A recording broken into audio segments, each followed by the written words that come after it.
happening right now. Investigators trying to figure out what caused an F-16 military jet from Tucson's 162nd Air National Guard wing to crash near Douglas last night in a military night training operation. Now, the pilot was the only person on board. Despite a massive search, has not been found yet.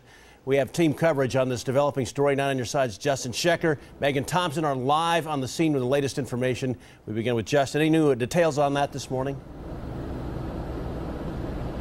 Greg and Ricky, good morning to you. As you can see, we've moved on top of our satellite truck to try and give everybody at home a better view of this crash site. Now, if our photographer Alfonso could just zoom on in behind me over to my left. From up here, I can see just how close this crash came to nearby homes. You can still see off in the distance some of the smoke this morning. Now, while this was the closest we were able to get to that F-16 crash, only on 9, we spoke with a witness who shot the cell phone video of the crash aftermath you're about to see. F-16 crashed about 5 miles east of the Douglas airport Wednesday night, sparking the fire captured by Omar Estrada in this cell phone video. I was on Facebook. Someone stated there was a airplane crash or some kind of fireball.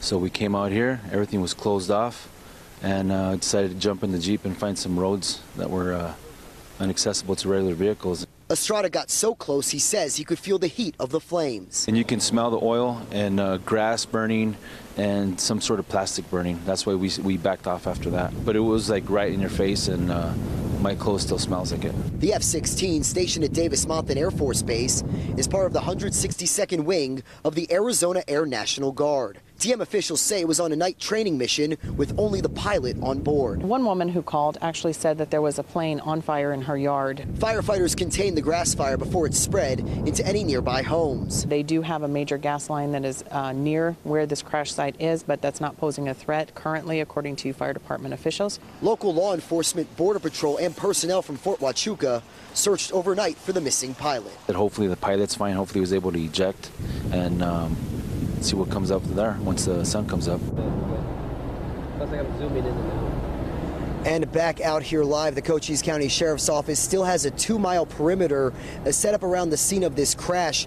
Now, this is about less than 10 miles north of the U.S.-Mexico border. KGUN-9 on your sides, Megan Thompson is also live here on the scene near Douglas, and she continues our team coverage. Megan. Well, Justin, like you mentioned, those houses were pretty close. One family actually had to be evacuated from the area. Now, it was because a mixture of the flames itself from the crash, but also chemicals that were potentially released when this plane crashed. They're really worried about hydrazine. They're testing for levels of hydrazine right now. That's a chemical that they use in rocket fuel. So it's highly flammable. So they need to check the air for any kind of issues, safety concerns for people in the area right now. They're also looking for the tail end of the plane because they said it's full of carbon, which could potentially be dangerous for people in that area. So they're still looking for the tail end of that plane. Now, we want to give you more information on the plane itself, on the actual aircraft that went down. It was an Arizona National Guard F-16. It's part of the largest A&G fighter wing in the country, the 162nd Fighter Wing. Now, we want to give you a picture of this plane so you can kind of visualize what it looked like.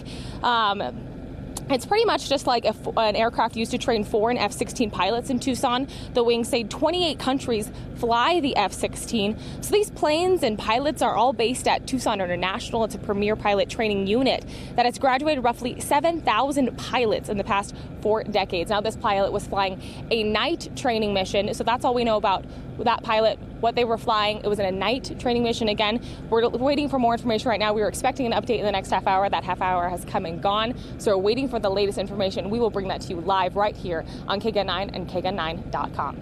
Live in Douglas, Megan Thompson, KGUN-9 on your side.